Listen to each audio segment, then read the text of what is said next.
అయితే సార్ ఇప్పుడు మనకి బెడ్‌రూము ఈశాన్య మూల ఒక్కొక్కసారి పెడుతూ ఉంటారు. ఏంటదినంటే కొన్ని రెంటెడ్ హౌస్ కానీ, సొంతగా కట్టుకున్న వాళ్ళు చూసుకొని కట్టించుకుంటారు. కొనుక్కున్న వాళ్ళు చూసుకొని కొనుక్కుంటారు.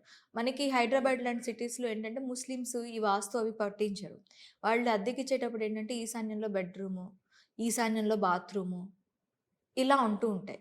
అప్పుడు వాళ్ళకేమైనా మార్పులేమైనా ఉంటాయా? మనం ఏమైనా మార్పు చేసుకోవచ్చా? కొంచెం రెమెడీ చేయొచ్చు. హ్మ్. అయితే భూమి, నేల పాజిటివ్ పవర్ ఉంటే హ్మ్. ఈశాన్యంలో బెడ్‌రూమ్ పెట్టుకున్నా గానీ నాకు నష్టాలు రావు. కొంచెం ఓకే. ట్రబుల్ వస్తది అంతే. నువ్వు ఎంత మంచి నైరుతిలో బెడ్‌రూమ్ పెట్టుకొని, ఎంత హ్మ్. మంచి వాస్తు చూపించుకున్నా గానీ, హ్మ్. నేల బాగాలేక అల్ట్రావైలెట్ కిరణాల ఎఫెక్ట్ ఉంటే, ఆ హ్మ్. ఇంట్లో నీళ్ళ పవర్ ఎక్కువుంటే, హ్మ్. ఆ ఇంట్లో అన్ని అనారోగ్య సమస్యలు, హ్మ్. డబ్బు సమస్యలు, ఓకే. యాక్సిడెంట్లు ఎక్కువుంటాయి.